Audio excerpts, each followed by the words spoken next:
নমস্কার বন্ধুরা। হিন্দু ধর্ম হল সবচেয়ে প্রাচীন। ঋগ্বেদের একটি মন্ত্র হল একম সৎ বিপ্রা বহুধা বদন্তি।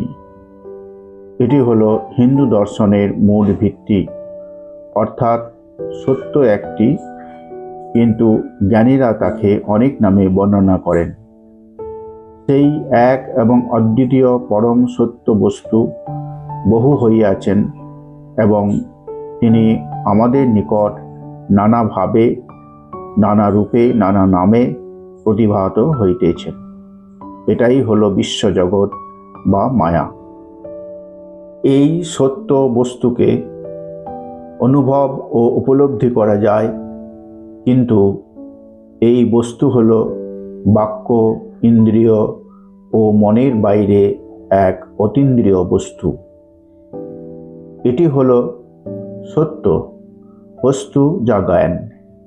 অন্যটি হলো অজ্ঞান বা মায়া। এই মায়া হলো সত্যের আভাস, মনে হচ্ছে সত্য কিন্তু সত্য নয়।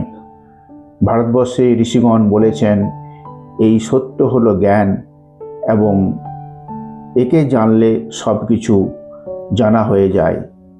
এই সত্য হলো ব্রহ্ম, পরমাত্মা ও ভগবান। এই তিন বস্তু একই, যে যেভাবে অনুভব, উপলব্ধি বা দর্শন করেন। আরেকটি কথা ঋষিরা বলেছেন, এই সত্যকে জানলে মানুষ পরম আনন্দ লাভ করেন এবং তিনি একই সঙ্গে মৃত্যু ভয়কে জয় করে অমরত্ব লাভ করেন। হিন্দু ধর্মে আমরা অনেক রকম ঋষিদের পরিচয় পাই, যেমন ব্রহ্মর্ষি, মহর্ষি, দেবর্ষি ও রাজর্ষি। হিন্দু ধর্মে ব্রহ্মর্ষি হলেন ধর্ম ও আধ্যাত্মিকতার সর্বোচ্চ স্তর। ভৃগু, বিশ্বামিত্র, বশিষ্ঠ আদি ছিলেন ব্রহ্মর্ষি এবং এর মধ্যে বশিষ্ঠ ছিলেন রঘুবংশের পুরোহিত। ঋষিদের মধ্যে যিনি মহান বা জ্ঞানী তিনি মহর্ষি, যেমন মহর্ষি বাল্মীকি, তিনি রচনা করেছিলেন রামায়ণ। দেবর্ষি হলেন নারদ এবং তিনি রচনা করেছিলেন ভক্তিসূত্র। রাজর্ষি জনক ছিলেন একাধারে রাজা এবং অন্যদিকে ঋষি। মহর্ষি বাল্মীকি তার জ্ঞানের মধ্য দিয়ে ভগবান রামচন্দ্রকে দর্শন করলেন। দেবর্ষি নারদ তার ভক্তিপ্রেম দিয়ে ভগবানকে দর্শন করলেন এবং রাজর্ষি জনক জ্ঞান ও কর্মের সমন্বয় সাধন করে আত্ম উপলব্ধির মধ্য দিয়ে ভগবানকে দর্শন করলেন। সত্যযুগে জ্ঞান ও ধ্যানের দ্বারা ব্রহ্মের উপাসনা, ত্রেতা যুগে জ্ঞান, যাগ, যজ্ঞ দ্বারা ভগবান রামচন্দ্রের উপাসনা, দ্বাপর যুগে যাগ, যজ্ঞ, ভক্তি দ্বারা ভগবান শ্রীকৃষ্ণের উপাসনা এবং কলিযুগে শুধুমাত্র নামরূপে ভগবানের উপাসনা আমরা হিন্দু ধর্মে লক্ষ্য করি। এই এক এবং অদ্বিতীয় পরম সত্য বস্তুর উপাসনা আমরা নিরাকার ও সাকার ব্রহ্মরূপে দেখতে পাই। এছাড়া হিন্দু ধর্মের মধ্যে ত্রেতা যুগে সমাজের মধ্যে বর্ণ ও আশ্রম প্রথার সূচনা হয়েছিল বলে মনে করা হয় এবং বৈদিক যুগে এই বর্ণাশ্রম সমাজ ব্যবস্থা আরও কঠোর হয় ও জাতভিত্তিক বর্গীকরণ সমাজ ব্যবস্থা চালু হয়। সমাজে ব্রাহ্মণদের আধিপত্য একচেটিয়াভাবে বৃদ্ধি পায়।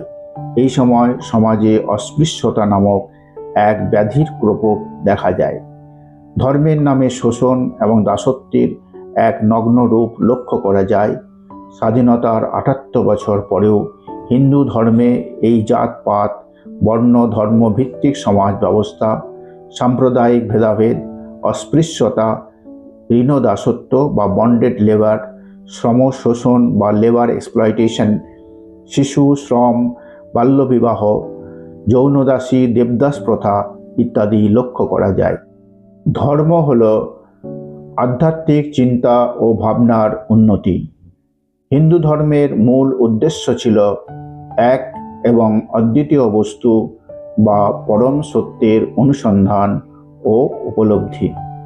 কিন্তু আমরা এই চিন্তা ভাবনা থেকে দূরে সরে এসে জাগতিক কিছু পাওয়ার জন্য অথবা পুণ্য অর্জনের বা পাপ ক্ষয়ের জন্যে পুরোহিতের উপস্থিতিতে মঠ বা মন্দিরে গিয়ে বিগ্রহের সামনে তা কামনা করা একটা ধর্ম হয়ে উঠল।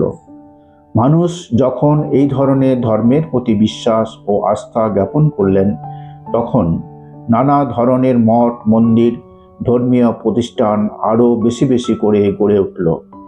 মানুষের দুঃখ নিবৃত্তির জন্য হিন্দু ধর্ম ছাড়া জৈন, খ্রিস্টান, শিখ, ইসলাম প্রভৃতি ধর্ম ও দর্শন ও বিশ্বাসের জন্ম হলো। একই হিন্দু ধর্মে দুঃখ মুক্তি এবং মোক্ষ লাভের জন্য কত রকমের উপাসনা পদ্ধতি, মতবাদ, তত্ত্ব ও দর্শনের আবির্ভাব হয়েছিল তা আমরা একটুকু আলোচনা। হিন্দু ধর্মে বৈষ্ণব, শাক্ত, শৈব ও স্মার্ত এই 4 ধরনের উপাসনা পদ্ধতি রয়েছে। এছাড়া আরও একটি পদ্ধতি হল তন্ত্র সাধনা। বৈষ্ণবগণ বিষ্ণুর, শাক্তগণ শক্তির বা প্রকৃতির, শৈবগণ শিবলিঙ্গ এবং স্মার্তগণ পঞ্চদেবতার উপাসনা করেন। আবার বৈষ্ণব ধর্মে ব্রহ্মা মাধবাচার্য সম্প্রদায়, শ্রী রামানুচার্য সম্প্রদায়, রুদ্র বিষ্ণুস্বামী সম্প্রদায় ও কুমার নিম্বাকাচার্য সম্প্রদায়। ব্রহ্মা মাধব সম্প্রদায়ের মধ্যে গৌড়ীয় বৈষ্ণব উপসম্প্রদায়, রামানন্দী উপসম্প্রদায়। বৈষ্ণব ধর্মের মধ্যে মতবাদ বা দর্শনের বিভাগ হল দ্বৈতবাদ, বিশিষ্ট অদ্বৈতবাদ, দ্বৈত অদ্বৈতবাদ ও শুদ্ধ অদ্বৈতবাদ এবং চৈতন্যের অচিন্ত ভেদাভেদ তত্ত্ব, যা গৌড়ীয় বৈষ্ণব দর্শনের মূল। এই সকল মতবাদ আদি শঙ্করাচার্যের অদ্বৈতবাদকে খণ্ডন করার জন্য আবির্ভাব হয়েছিল। অদ্বৈতবাদীরা বলেন ব্রহ্ম সত্য, জগৎ মিথ্যা, এই ব্রহ্ম হলেন নিরাকার। কিন্তু বৈষ্ণবগণ বলেন ব্রহ্ম সত্য, জগৎও সত্য, কিন্তু জগৎ অনিত্য। এই ব্রহ্ম হলেন সাকার এবং বিষ্ণু হলেন পরম তত্ত্ব। অদ্বৈতবাদীরা বলেন আত্মা ও ব্রহ্ম অভিন্ন। বৈষ্ণবরা বলেন আত্মা হল পরমাত্মার বা ভগবানের জীবশক্তির চিদ অংশ। ভগবান হলেন স্বাধীন, জীব হলেন পরাধীন। সমস্ত বাদীরা এক এবং অদ্বিতীয় বস্তুর অভিন্নতাকে স্বীকার করেছেন, কিন্তু জগৎ ও জগতের সৃষ্টি সম্পর্কে ও জীব সম্পর্কে ভিন্ন ভিন্ন মত পোষণ করেছেন এবং উপাসনার পদ্ধতির কথা বলেছেন। কেউ শুধুমাত্র জ্ঞানের পথে, কেউ ভক্তির পথে, কেউ কর্মের পথে, কেউ যোগের পথে, আবার কেউ কেউ জ্ঞান, ভক্তি, কর্ম ও যোগের সমন্বয়ে ঈশ্বর অনুসন্ধান করার কথা বলেছেন। এজন্য ঘরের মধ্যে ঘর এক গোলকধাঁধা। ধর্ম এবং সম্প্রদায়ের মধ্যে দ্বন্দ্ব এবং ভেদ আজ ভারতবর্ষে প্রকট হয়ে দেখা দিয়েছে। আসল বাস্তব সত্য এই গোলকধাঁধার মধ্যে হারিয়ে গেছে। কেউ কেউ হয়তো বা নিজের দুঃখ মুক্তি বা মোক্ষ লাভ করতে সক্ষম হয়েছেন, কিন্তু আপামর জনসাধারণের দুঃখ কষ্ট যে তিমিরে ছিল এখনও সেই তিমিরেই আছে, বরং আরও দুঃখ কষ্ট ও দুর্দশা বেড়েছে। এই দুঃখ দুর্দশা লাঘবের জন্য ভারতবর্ষের অনেক রাজ্যে নানা ধরনের ভাতা প্রকল্প চালু করেছেন। অনেকেই হিন্দু ধর্ম সম্পর্কে সওয়াল করেছেন যে এই ধর্ম বহুত্বে বিশ্বাস করে, সবাইকে নিয়ে চলার কথা বলে, সহিষ্ণু এবং সমত্বে বিশ্বাস করে। দীর্ঘদিন ধরে চলে আসা এই ধর্ম আমাদের কি কি উপহার দিয়েছে এবং সমাজের প্রতিচ্ছবি একবার চোখ বুলিয়ে নিই। হিন্দু ধর্ম হলো আস্তিক, যা একটি বিশ্বাসের উপর দাঁড়িয়ে আছে। বিশ্বাস হলো এই যে একজন সর্বশক্তিমান ঈশ্বর আছেন এবং তিনি এই বিশ্ব ব্রহ্মাণ্ডের সৃষ্টি, স্থিতি ও প্রলয়ের কর্তা। এই ধর্মের মত ও পথের সংখ্যায় এত আধিক্য যা মানুষের কাছে দ্বন্দ্বমূলক এবং বিভ্রান্তিকর ও সন্দেহজনক। বাস্তবে আমরা ধর্মভীরু মানুষেরা বিভিন্ন বিশ্বাস এবং মতাদর্শ নিয়ে সেই এক ঈশ্বরের প্রতিযোগিতামূলক অনুসন্ধানে ব্যস্ত। বলা যেতে পারে, ধর্ম আমাদের উপহার দিয়েছে সমাজে বিভাজন, দমনপীড়ন, অস্পৃশ্যতা, বিভেদমূলক মনোভাব, উগ্র জাতীয়তাবাদ, সাম্প্রদায়িক মনোভাব ও দাঙ্গা, ঘৃণা এবং অসহিষ্ণুতার মতো ঘটনা। ধর্মে ধর্মে, জাতিতে জাতিতে, বর্ণে বর্ণে বিভক্ত এক মনুষ্য সমাজ যেখানে মানুষের আসল সত্তা মানবতা আজ ভুলুণ্ঠিত। শোষণ এবং দুর্নীতি আজ সমাজে রন্ধে রন্ধে জায়গা করে নিয়েছে। মানুষ, বিশেষ করে দলিত, আদিবাসী ও মহিলারা আজ মহা বিপদের সম্মুখীন। হিন্দু ধর্ম মানুষকে এক সূত্রে বাঁধতে ব্যর্থ হয়েছে বলে আমার মনে হয়। ধর্মের নামে এবং ঈশ্বরের সেবার নামে বিভিন্ন ধর্মীয় গোষ্ঠী, সংগঠন, সম্প্রদায়, দল ও উপদলের জন্ম হয়েছে এবং তাদের কর্তারা নিজের মতো করে ঈশ্বর অনুসন্ধানের পর মত ও পথ প্রচার করছেন।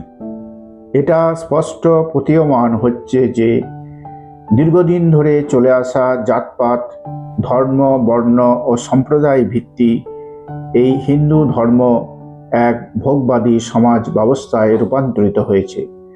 সমাজে উচ্চ পদে আসীন অধিকাংশ মানুষ স্বার্থত্যাগের পরিবর্তে স্বার্থপরতাকেই বেশি গুরুত্ব দিয়েছেন।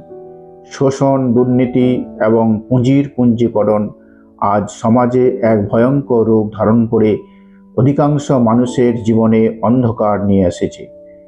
অধিকাংশ ধর্মগুরুরা আজ এই পঙ্কিল আবর্তের ঘূর্ণিপাকে হাবুডাবু। সম্পদ আরোহণ, যশ, প্রাতিষ্ঠানিক ক্ষমতার লোভ ও মঠ মন্দির এবং ধর্মীয় প্রতিষ্ঠান নির্মাণে ব্যস্ত। রাজনৈতিক ক্ষমতার অঙ্গনে ধর্মগুরুরা আজ অবতীর্ণ। এখন প্রশ্ন হলো, সত্যি কি মানুষ দুঃখ থেকে মুক্তি পেয়েছেন? অধিকাংশ মানুষ আজ এক চরম দুঃখ ও কষ্টের মধ্য দিয়ে জীবন অতিবাহিত করছেন। দুঃখ মানুষের জীবনে অন্ধকার নিয়ে এসেছে। তাহলে মানুষের কি দুঃখ থেকে মুক্তি নাই? আসুন এখন আমরা এর কারণ খোঁজার চেষ্টা করি। একই সঙ্গে আমরা পর্যবেক্ষণ করি আধুনিক ভারতবর্ষের অসংখ্য চিন্তাবিদের মধ্যে গুটি কয়েক চিন্তাবিদ ও দার্শনিক যারা ধর্ম, ঈশ্বর, নিপীড়ন, শোষণ ইত্যাদি নিয়ে তাদের নিজস্ব মত ব্যক্ত করেছেন। আধুনিক ভারতবর্ষের এক বিশিষ্ট দার্শনিক ও চিন্তাবিদ রাহুল সাংকৃত্যায়ন বলেছেন, ধর্ম এবং ঈশ্বর হল দরিদ্র মানুষের শত্রু। আরও এক ভারতবর্ষের চিন্তাবিদ ডক্টর ভীমরাও বাবা সাহেব আম্বেদকর বলেছেন, শূদ্রের গৃহে যত ভক্তি আর দেবদেবীর অবস্থান। দ্বাদশ শতাব্দীর এক দক্ষিণের চিন্তাবিদ ও সমাজ সংস্কারক বসবন্না বলেছিলেন, মঠ বা মন্দিরে দান হলো এক ধরনের শোষণ। পঞ্চদশ শতাব্দীর বাংলার নবদ্বীপের সচিমাতার সন্তান, বৈষ্ণবের প্রাণধন এবং গৌড়ীয় বৈষ্ণব ধর্মের প্রতিষ্ঠাতা শ্রীকৃষ্ণ চৈতন্য হিন্দু ধর্মের নিপীড়িত ও দরিদ্র শূদ্র মানুষজনকে জোটবদ্ধ করে তদানীন্তন মুসলমান শাসকের অত্যাচারের বিরুদ্ধে এবং ব্রাহ্মণ্যবাদের ধর্মীয় কুসংস্কারের বিরুদ্ধে গর্জে উঠেছিলেন। তিনি তার কৃষ্ণপ্রেম দ্বারা অন্য ধর্মান্তরিত শূদ্র মানুষজনকে নিজ ধর্মে ফিরিয়ে নিয়ে এসেছিলেন এবং হরেকৃষ্ণ আন্দোলন করে সেই ধর্মান্তরকরণকে রুখে দিয়েছিলেন। শ্রীকৃষ্ণ চৈতন্যদেব আজও গৌড়ীয় বৈষ্ণব সমাজে ভগবান রূপে পূজিত হন। তিনি বলেছিলেন, মুচি হয়ে সূচি হয় যদি কৃষ্ণ ভজে, আবার সূচি হয়ে মুচি হয় যদি কৃষ্ণ ত্যাজে। একজন মুচি যদি শুচি হয়ে কৃষ্ণ নাম করেন তবে তিনি ব্রাহ্মণ বলে বিবেচিত হবেন, আর যদি একজন ব্রাহ্মণ শুচি হয়েও যদি সে কৃষ্ণ নাম না করেন তবে তিনি মুচি বলে বিবেচিত হবেন। ভক্তি প্রেম দ্বারা জাতিভেদ অতিক্রম করা সম্ভব এবং ভগবান শ্রীকৃষ্ণ চৈতন্য ও তার অনুগামীরা হিন্দু ধর্মের জাতিভেদ প্রথা অতিক্রম করে কৃষ্ণ মন্ত্রে দীক্ষিত করে এক বর্ণহীন বৈষ্ণব সমাজ ব্যবস্থা গড়ে তুলেছিলেন। আজও আমরা দেখতে পাই বিভিন্ন ধর্ম ও সম্প্রদায়ের মানুষ বৈষ্ণব ধর্মে দীক্ষিত হয়ে ভগবানের নামগান করে আনন্দ আস্বাদন করছেন এবং দুঃখ থেকে মুক্তি লাভ করছেন। সংস্কৃতায়ন ছিলেন মার্ক্সবাদী চিন্তাধারার মানুষ। তিনি ছিলেন বুদ্ধিস্ট স্কলার। স্বভাবতই তিনি ছিলেন নাস্তিক। নাস্তিকরা কখনোই ধর্ম ও ঈশ্বরকে বিশ্বাস করেন না। ডক্টর ভীমরাও বাবা সাহেব আম্বেদকর ছিলেন এক অতি নিম্নবর্ণের মানুষ, শূদ্র। তিনি হিন্দু ধর্মের প্রতি অতিষ্ঠ হয়ে বৌদ্ধ ধর্ম গ্রহণ করেছিলেন। তিনিও নাস্তিক ছিলেন। বসবন্না ছিলেন হিন্দু ব্রাহ্মণ। তিনি ছিলেন কর্ণাটকের কলচুরি রাজত্বে রাজার অর্থ সচিব। একজন উচ্চপদস্থ আমলার চোখে শোষণের রূপ এবং একজন ব্রাহ্মণের চোখে ব্রাহ্মণ্যবাদের জাতি বর্ণভিত্তিক অস্পৃশ্য সমাজ ব্যবস্থা বসবন্নার মনকে উদ্বেলিত করে তুলেছিল। ফলত তিনি এক ভক্তিবাদী আন্দোলন গড়ে তুলেছিলেন। এই আন্দোলন ছিল জাতি ও বর্ণভিত্তিক সমাজ ব্যবস্থার বদলে এক বর্ণহীন ও জাতিহীন সমাজ ব্যবস্থা, যেখানে একজন শূদ্র তার গুণ ও কর্মে একজন ব্রাহ্মণ হতে পারেন। তিনি জন্মভিত্তিক জাতির যে বর্গীকরণ তার বিপক্ষে ছিলেন, অর্থাৎ একজন শূদ্রের মধ্যে যদি ব্রাহ্মণের গুণ ও কর্ম পরিলক্ষিত হয় তবে সে শূদ্রের ঘরে জন্মগ্রহণ করলেও সমাজে তাকে ব্রাহ্মণের অধিকার ও মর্যাদা দিতে হবে। উপরোক্ত মহানুভবেরা প্রত্যেকেই হিন্দু ছিলেন। বলা যেতে পারে তারা প্রত্যেককেই নিজ ধর্ম হিন্দু ধর্মের বিশেষ করে জন্মভিত্তিক বর্গীকরণ সমাজ ব্যবস্থার ও অন্ধ কুসংস্কারের প্রতি অনাস্থা জ্ঞাপন করেছিলেন। বসবন্না হিন্দু ধর্মের মঠ ও মন্দির চালিত যে ধর্ম ব্যবস্থা তার বিপক্ষে গিয়ে একটি স্বাধীন লিঙ্গায়েত ধর্ম গড়ে তুলেছিলেন, যেখানে শরণেরা ভক্তদের বাড়ি বাড়ি গিয়ে দীক্ষিত করতেন এবং বাড়ি থেকেই লিঙ্গের উপাসনার উপদেশ দিতেন। মানুষকে মঠ বা মন্দিরে গমনের বিমুখ করাই ছিল এর উদ্দেশ্য। আধ্যাত্মিক চিন্তা ও ভাবনার উন্নতির জন্য নির্জনে গৃহে বসেই তা সম্ভব। কৃষ্ণ চৈতন্য হিন্দু ধর্মের মধ্যে থেকে হিন্দু ধর্মে খারাপ দিকগুলি সমালোচনা করে শূদ্রদের সামনের সারিতে স্থান দিয়ে এক বর্ণহীন সমাজ ব্যবস্থা যেমন গড়ে তুলেছিলেন, এবং একই সঙ্গে তিনি কৃষ্ণ সেবা, কৃষ্ণ ভক্তি ও কৃষ্ণ প্রেমের দ্বারা সাধারণ মানুষের আধ্যাত্মিক চেতনাকে জাগ্রত করেছিলেন। তিনি নিজে রাস্তায় রাস্তায় দাঁড়ে দাঁড়ে ঘুরে মানুষের মধ্যে কৃষ্ণ প্রেম বিলি করেছিলেন। তিনিও মঠ বা মন্দির নির্মাণের বিপক্ষে ছিলেন। 5-10 জন মিলে নিজের দ্বারে বসে করতালি দিয়ে মানুষকে কৃষ্ণ নাম করার পরামর্শ দিয়েছিলেন। আর বৈষ্ণব ধর্মে ত্যাগ কি বস্তু তার রূপ সনাতন রঘুনাথ দাস গোস্বামীদের মতো বৈষ্ণবদের জীবন থেকে শিক্ষণীয়।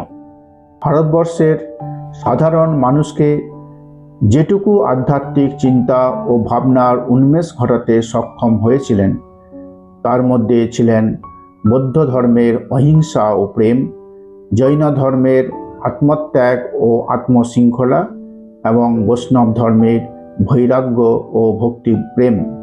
কিন্তু ভারতবর্ষে আজ এই ধর্মগুলি সেভাবে প্রসার লাভ করতে সক্ষম হননি, এবং যারা শোষণের বিরুদ্ধে ও সাম্যের পক্ষে ভারতবর্ষের কমিউনিস্টরা আজ ব্রাত্য। অশিক্ষিত ও বৈরাগ্যহীন মানুষের ভিড়ে আজ বৈষ্ণব সমাজ নানাভাবে কলুষিত। গুরু সেবা ও মঠের নামে চলছে শোষণ।